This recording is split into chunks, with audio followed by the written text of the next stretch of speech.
Technology has played a big role in developing the agricultural industry. It offers solutions to some of the emerging problems in the industry, thus enhancing productivity, decreases the impact on the natural resources, among others. On today's episode, we look at some of the technology that ILLULA Dairy Farm in Eldoret is using when it comes to milking their cows. The farm is also using an app that relies on pedometers to catch illnesses before they spread or before it's too late for the animal.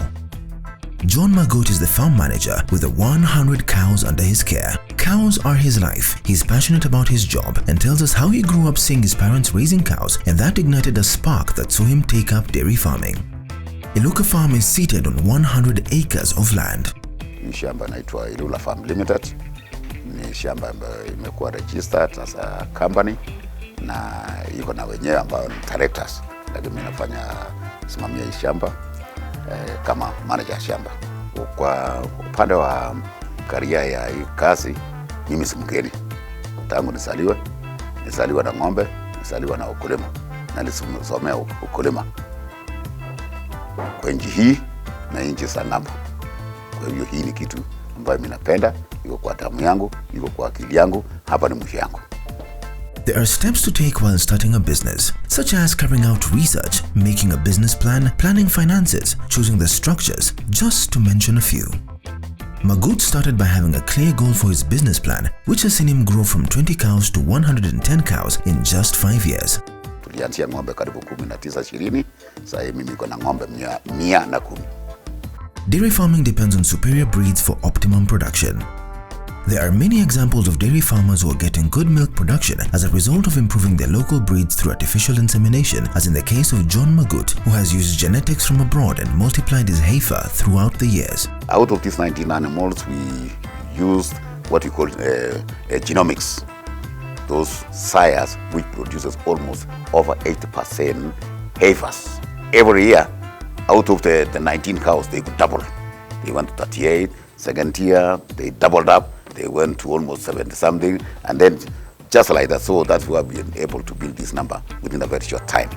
The common dairy breeds cattle available in Kenya include Jersey, Frisian, Ayrshire, and Guernsey.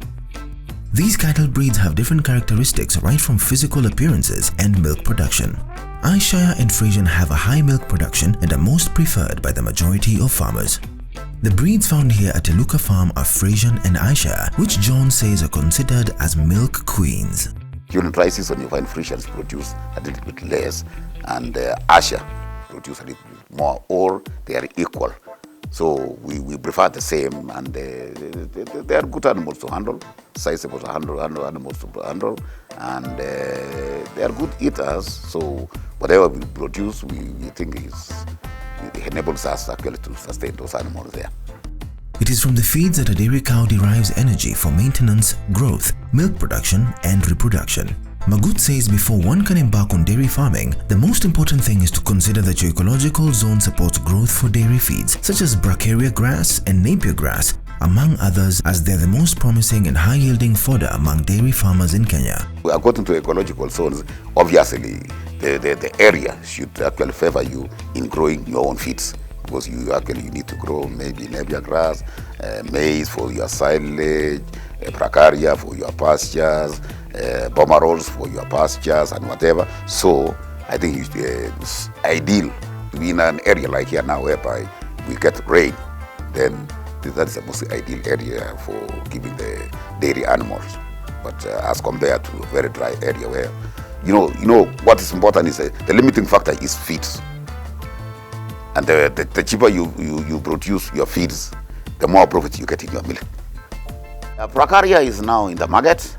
Mine, I was introduced by somebody from South Africa, and then I tried to trace where I could get it in Kenya, and I was very lucky. I got it at Caldro, and the seeds, and then I started growing. And some literature compares a dairy cow to a factory. That means what is fed to the cow determines to a large extent the quality and the quantity of the milk produced. Magut tells us that it is important that a farmer knows the nutritional requirements of a dairy cow to provide adequate rations to meet its production and reproductive requirements.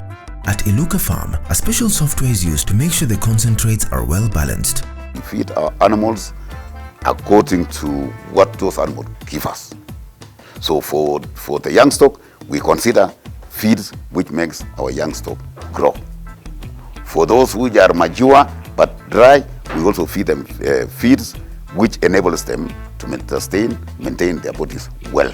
For the milking cows, we also feed them according to their production. So we give feeds which we know in turn will give us milk.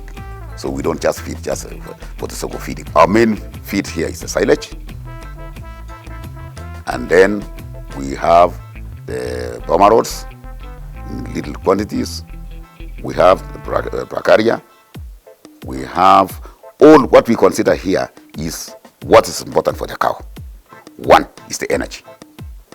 So the cow should be energetic enough to produce or to grow.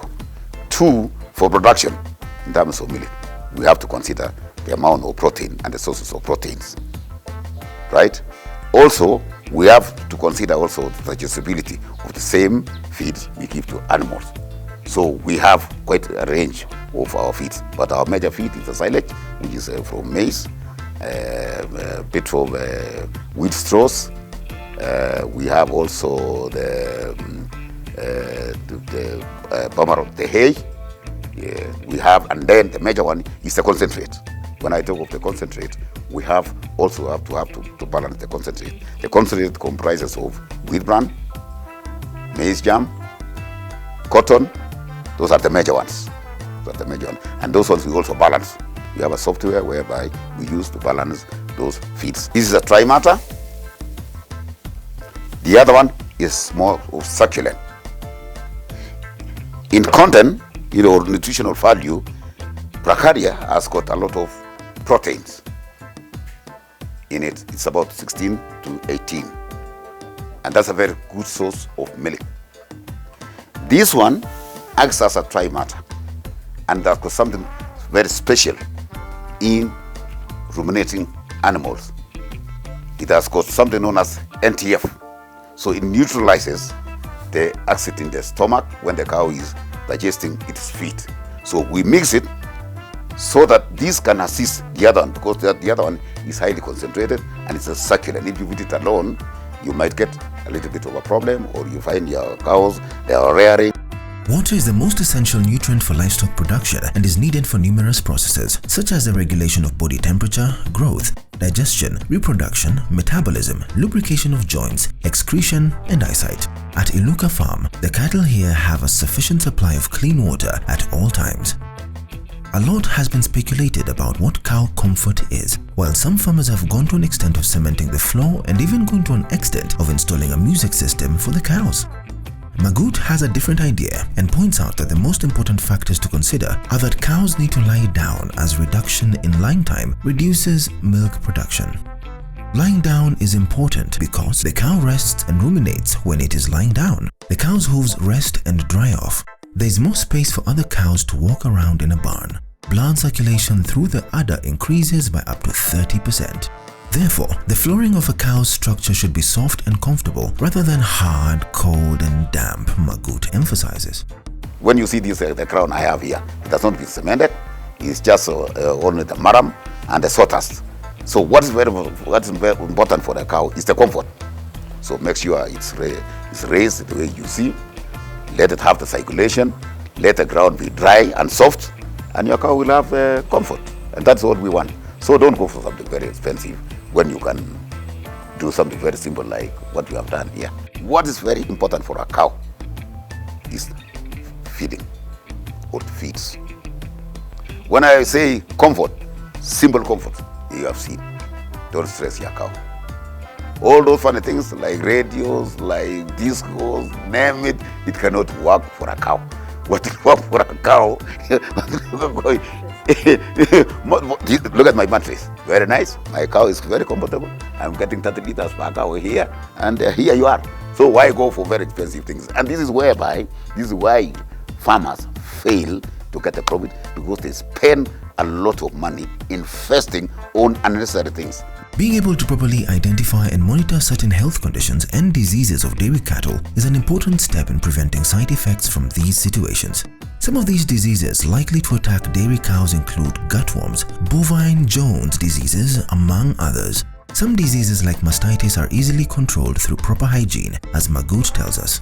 At ILLULA Farm, cleanliness is maintained at all times and the cow beddings are regularly replenished for healthy and happy cows, which contributes to good productivity. Vaccination against some of the diseases such as anthrax, which is a highly contagious and infectious soil-borne disease, should be carried out to avoid mortality rates on the farm. The most serious disease actually which affects cows is the ECF, caused by ticks, Anaplas, caused by ticks, red water, caused by ticks. But that one, we have really outsmarted. We have got very efficient sprayers, which is really very efficient. And for the last 5 years, I've never seen a single tick in the farm. In the dairy cows, what is sometimes bad is the mastitis. But you can see from here, my beddings are very clean. So I don't expect that disease to come around, unless if I get it, maybe it's just very unfortunate, and maybe it's 1 out of maybe 20 or less than that. Sometimes, but I don't experience that because of the beddings you see, very clean, the comfort of the cows, very clean, and also disinfecting. And even the people milking should be clean. You have seen my people are very smart, well trained. We can also disinfect. We have some disinfectants, so we don't have to wait for the disease to come, but we prevent the disease. We don't gamble, we really program. We have programmed everything. We know for every 6 months we have to do this one, for every 1 year we have to do this kind of vaccine. So we have all covered, from lumpy skin, the black water, anthrax. We have really programmed this, so we know. At ILLULA Farm, we came across this fascinating technology that Magut learned from Europe, invented by a company called Konakpe-Era. Here, cows have a gadget that is tied around their neck and is able to detect all that is happening in its body, sending that information to the phone through an app that is called Intelligent Daily Assistant.